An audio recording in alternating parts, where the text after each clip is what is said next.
அடுத்து கபூர் முட்டிகள் இடத்துல ஒரு விவாதம் பண்ணோம். திருமறை குர்ஆனுக்கு முரண்படக்கூடிய செய்திகள் அப்படின்ற தலைப்புல அந்த கபூர் முட்டிகள் இடத்துல விவாதம் பண்ணி திருமறை குர்ஆனுக்கு முரண்படக்கூடிய செய்திகளை அது போக்குதான், அதை ஏற்றுக்கொள்ள கூடாது என்பதை அடுக்கடுக்கான ஆதாரங்களை வச்சு நிரூபிச்சோம். அப்படி நிரூபிச்சா என்ன செஞ்சீங்க, உடனே யூக வந்துட்டா விட்டு கொடுக்கிறது. தப்பு, அது நாங்கள் பொய்யாக பேசிவிட்டோம், இருட்டடிப்பு செய்து விட்டார்கள் என்றெல்லாம் பேசிக்கிட்டு அதுக்கு ஒரு விளக்கம் கொடுத்தீங்க. விளக்கம் என்ற பேர்ல உளறல், பொய், இட்டுக்கட்டு, இருட்டடிப்பு. அத சகோதரர் அப்துல் கரீம் நாரா உரிச்சாரே, வரிக்கு வரி பதில் அடித்தாரா இல்லையா? அது எத்தனை கேள்விகளை கேட்டார் அவரு, பதில் சொன்னீர்களா? அப்ப எதுக்கும் அதுல சில கிளிப்பிங்க பாருங்க.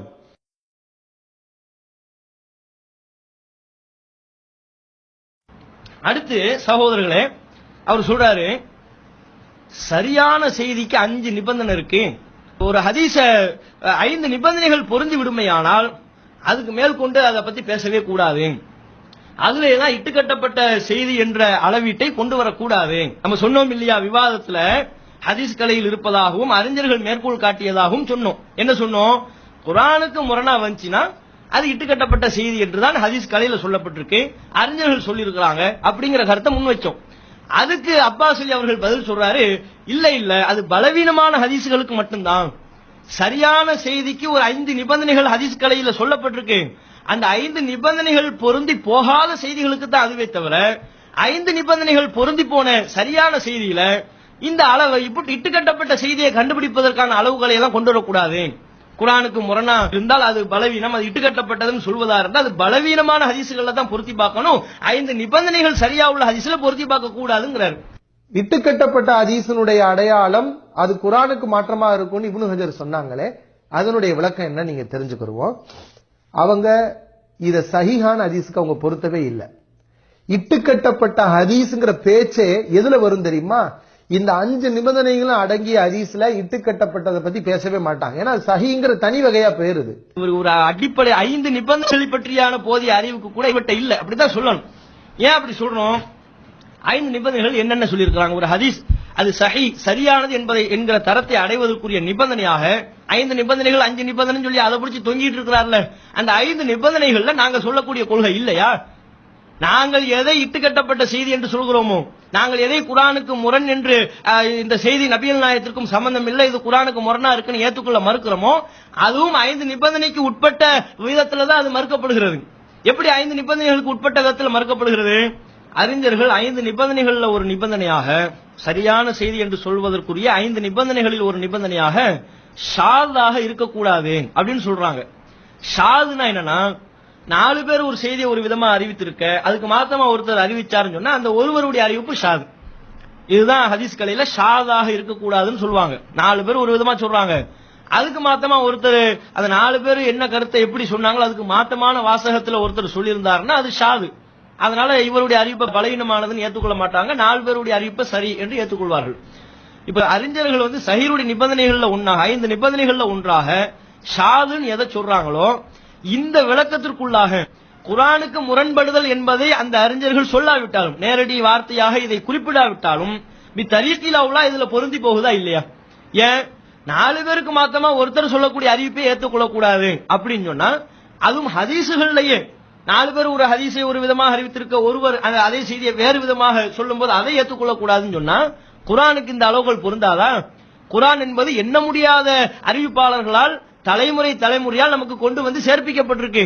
இப்படி எண்ண முடியாத அறிவிப்பாளர்களால் சொல்லப்பட்ட இந்த குர்ஆன் என்கிற வலிமையான செய்திக்கு மாத்தமா 5 பேர் 10 பேர் 4 பேர் 7 பேர்னு சொல்லக்கூடிய அறிவிப்பை ஏன் ஷாதுன்னு முடிவு பண்ணக்கூடாது? 5 நிபந்தனைகள்ல ஒரு நிபந்தனை அது பொருந்தத்தானே செய்யுது. இப்ப குர்ஆனுக்கு முரணாக இருப்பதை ஷாது என்று அறிஞர்கள் நேரடியா சொல்லல, தரீக்கில் அவுலா பொருந்தி போகுதா இல்லையா? குறைவான எண்ணிக்கைக்கு 4 பேருக்கு மாத்தமா 1 அறிவிச்சா அது ஷாது என்ற குறைவான எண்ணிக்கைக்கு இது பொருந்தும் என்றால் இதை விட அதிகமான எண்ணிக்கைக்கு பொருந்தாதா? பொருந்தாதுன்னு சொல்வதல்லவா முட்டாள்தனமாக கருதப்படும். 4 பேருக்கு மாத்தமா ஒருத்தர் சொல்ற அறிவிப்பை நான் ஏத்துக்க மாட்டேன்னு ஒருத்தன் சொல்றான், இன்னொருத்தன் பார்த்தா லட்சக்கணக்கான கோடிக்கணக்கான எண்ண முடியாத மக்கள் ஒரு செய்தியை சொல்ல அதுக்கு மாத்தமா ஒருத்தர் சொன்னா அதை நான் ஏத்துக்குவேன்னு சொன்னா இவனுக்கு நம்ம அறிவாளினா தீர்ப்பளிப்போம்? இவன் நல்ல சிந்தனையோடு செயல்படுகிறார் என்றா நம்ம முடிவு செய்வோம்? இது தரீக் இதை பத்தி பேச வேண்டிய அவசியமே இல்லை. ஏன் ஹதீஸ் கலையில் அதை பத்தி எல்லாம் குர்ஆனுக்கு முரணா உள்ள டாபிக் இந்த ஷாதுங்கிறதுல புகுத்தி நேரடியாக சொல்லப்படலன்னு சொன்னா இது அறிவுள்ள யாரும் புரிந்து கொள்ள முடியும். கள்ள சலப்பு கும்பலை போன்று அறிவுள்ள எதுவும் வற்றி போயிருக்குமே, ஆனால் மூளை வெந்து போயிருந்தா அவங்களுக்கு தான் சொல்லி சொல்லி விளக்கணுமே தவிர வேற யாருக்கு இது சொல்லி விளக்க வேண்டிய அவசியம் இல்லை. குர்ஆன்ல அல்லாஹ் சொல்றான், பெற்றோர்களை மரியாதை செய்வதை பத்தி அல்லாஹ் சொல்லும் போது ஃபலா தகுல்லஹுமா உஃபின், அவங்கள சி என்று கூட சொல்லி விடாதே அப்படிங்கிறான். ஒருத்தர் இந்த குர்ஆன் வசனம் இவர்கள் புரிந்த கள்ள சலப்பு கும்பல் புரிவதை போல புரிவதா இருந்தா சி என்று தான் அல்லாஹ் சொல்லக்கூடாது, தூ என்று துப்பி மூஞ்சில் காரி துப்பலாம், அவர்களை காலால் எட்டி உதைக்கலாம் சொன்னா அதை ஏத்துக்குவோமா? அதுக்கு நம்ம என்ன அவங்களுக்கு விளக்கம் அளிப்போம்? எப்ப சீனே சொல்லக்கூடாது என்றால் இது சின்ன சி பெற்றோர்களை பார்த்து சி என்று சொல்வது சின்ன நம்பர், சின்ன விஷயம். இதையே பெற்றோர்களை பார்த்து சொல்லக்கூடாதுன்னா இதை விட பெரியது மூஞ்சில காரி துப்புறது, அதை விட பெரியது எட்டி உதைப்பது, அதை விட பெரியது அவருடைய மனதை நோகடிக்கும்படியான வன்கொடுமைகள் அவர்கள் மீது நிகழ்த்துவது. சீனே சொல்லக்கூடாதுன்னா தூணு துப்பக்கூடாதுதான். அது இந்த சீ என்று சொல்லக்கூடாது என்பதற்குள்ளாகவே தூணு துப்பக்கூடாதுங்கிற கருத்தும் இருக்கு, எட்டி உதைக்க கூடாது மிதிக்க கூடாது என்கிற கருத்தும் இருக்கு, கொலை பண்ணக்கூடாதுங்கிற கருத்து இருக்கு. எல்லாமே அதுக்குள்ள அடங்கி விடுகிறதா இல்லையா? எப்படி இதுதானே புரிந்து கொள்ளக்கூடிய தன்மைன்னா இதுதான் அர்த்தம். சின்ன விஷயத்தை ஒன்று எடுத்துக்கொள்கிறது என்றால் அதை விட பெரியதையும் அது எடுத்துக்கொள்கிறது என்றுதான் பொருள். 4 பேருக்கு மாத்தமா ஒருத்தர் சொல்லக்கூடிய அறிவிப்பையே ஏற்றுக்கொள்ளக் கூடாதுன்னா தரீக்கில் அவுலா ஒரு படி மேல எண்ண முடியாத அறிவிப்பாளர்கள் வழியாக வரக்கூடிய குர்ஆனுக்கு மாத்தமா 5-6 நபர்கள் சொல்லக்கூடிய செய்தியை ஏற்றுக்கொள்ளலாமா? அப்பாஸ் அலி அவர்களுடைய வாதத்தினுடைய அடிநாதமே என்னவென்றால், அறிவிப்பாளர் தொடர்களா நம்பகமானவங்களா இருக்கிறாங்களா அப்படின்னா அவங்களிடத்துல எந்த தவறுமே வராது, அந்த செய்தியை அப்படியே ஏற்றுக்கொண்டு போய்விட வேண்டும். இதுதான் அவருடைய சிந்தனை கோளாறு. நம்பகமானவர்கள் ஒரு செய்தியை சொல்லிட்டா அதை பரிசீலிக்க வேண்டிய அவசியமே இல்லைன்னு சொல்றீல. ஹதீஸ் கலையில ஷாத் என்ற ஒரு வகை பேசப்பட்டுச்சு. அந்த ஷாதுனா என்னன்னு உங்க மூளையை கசைக்கு பார்த்து சிந்தி பாத்தீங்களா? உன்ன சோத்துல போய் தான் முட்டணும் நீங்க முட்டி யோசிச்சு பாத்தீங்களா ஒரு தடவை? ஷாது சம்பந்தமாக நீங்கள் உங்களுடைய சிந்தனையை செலுத்தியிருப்பீர்களே, ஆனால் நம்பகமானவர்கள் சொல்லக்கூடிய செய்தியை பரிசீலிக்கவே தேவையில்லை, அதை அப்படியே ஏற்றுக்கொள்ள வேண்டும் என்கிற தவறான கருத்தை நீங்க சொல்லியிருக்க மாட்டீங்களே. ஏன்? ஷாது என்பதை ஹதீஸ் கலையில 5 நிபந்தனைகளில் ஒரு நிபந்தனையாக சொல்லப்பட்டிருக்கிற ஷாது என்கிற பிரிவை நம்பகமானவர்கள் சொல்லக்கூடிய செய்தியை பரிசீலிப்பது பத்தி தான். எது ஷாது? ஹதீஸ் கலையில எது ஷாதுன்னு சொல்லப்பட்டிருக்கு?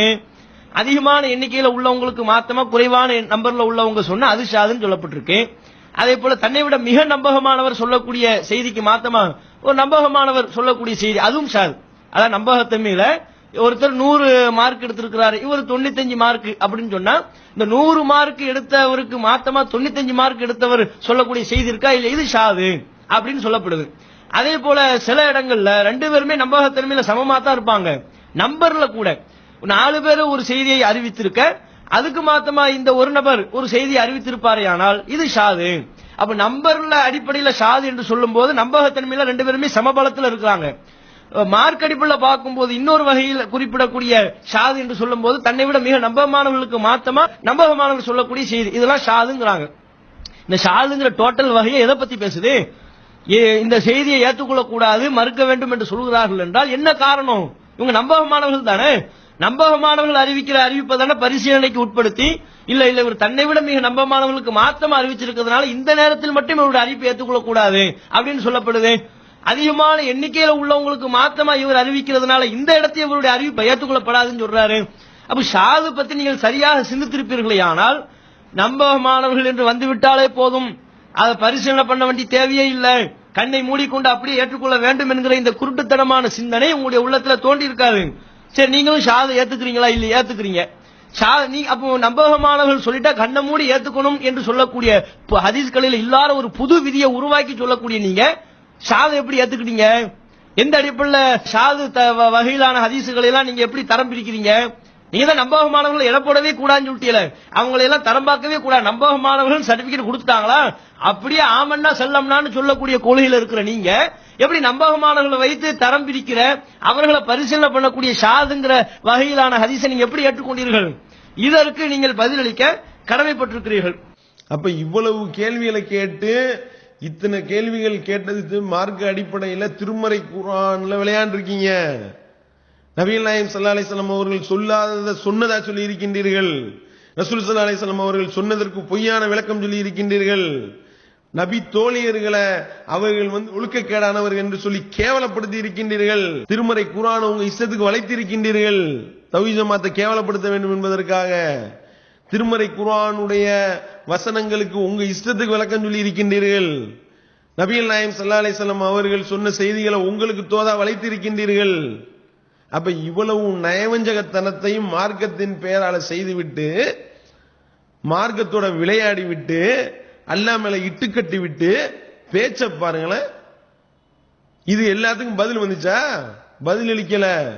இப்ப ஒரு சின்ன பையன் கேள்வி கேட்டவன இசாம் என்ற இவரிடத்துல படித்த அப்பாஸ் அலி இடத்துல படித்த மாணவர் நார் நாரா உரிச்சு கேள்வி கேட்டவனையும் துடிச்சு போய் ஆஹா கேவலப்படுத்திட்டாங்களே, புட்டு புட்டு வச்சுட்டாங்களே, இப்ப இதுக்காவது பதில் சொல்லாட்டினா காரி துப்பி விடுவார்கள் என்று பயந்து போய் தானே 2 மணி நேரம் விளக்க வீடியோ வந்திருக்கு.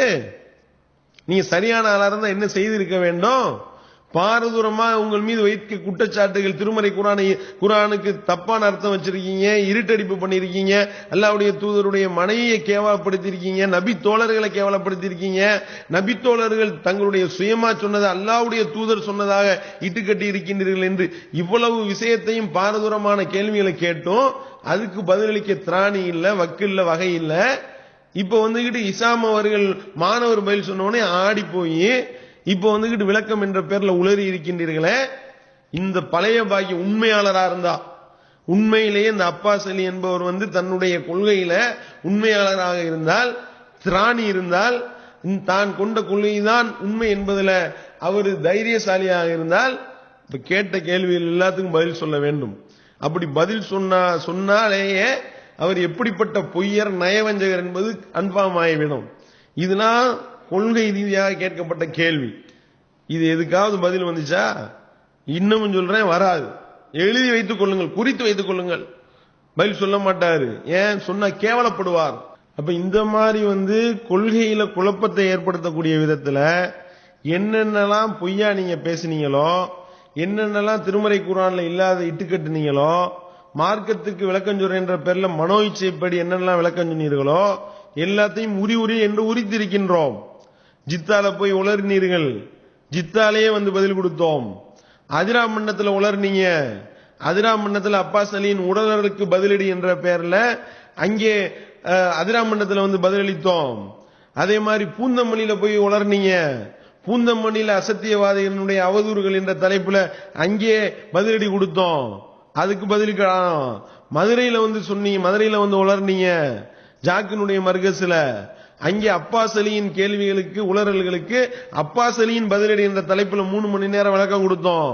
அதுக்கும் பதில் இல்ல. கடைசியா ராஜபாளையத்துல போய் உளறிட்டு போனீங்க.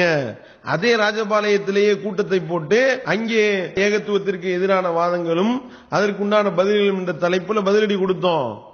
பதில் இல்ல. இப்படி ஜித்தாக்களை பேசுனதுக்கு பதில் சொல்லல, அதிரா மன்னத்துல கேட்ட கேள்விகளுக்கு பதில் அளிக்கல, பூந்தமல்லியில கேட்ட கேள்விகளுக்கு பதில் அளிக்கல, மதுரையில 3 மணி நேரம் உரிச்சோம், எல்லா கிளிப்பிங்களையும் அள்ளி போட்டோம், பதில் கிடைக்கல, பதில் இல்ல, வாயை திறக்கல. ராஜபாளையத்துல கேட்ட பதில் இல்ல. இத்தனை ஊர்களையும் கேள்வி கேட்டமே, எங்கேயும் வாயை திறக்காம இப்ப இசாம் சொன்னதுக்கு நான் பதிலளிக்க போகிறேன் என்று உளறி இருக்கின்றீர்களே. இந்த பழைய பாக்கி எல்லாத்தையும் முதல்ல கழிக்கணும். இப்ப கேட்டிருக்க கேள்விக்கெல்லாம் வரிசையா நம்பர் போட்டு பதில் சொல்லணும். சரியா? எல்லாம் பதில் சொன்னாதான் நீ உண்மையாளர் என்று அர்த்தம். பதில் சொல்லுங்க. அப்படி உண்மையை திராணி இருந்தால் பதில் அளிக்க வேண்டும். இது ஒண்ணாச்சா?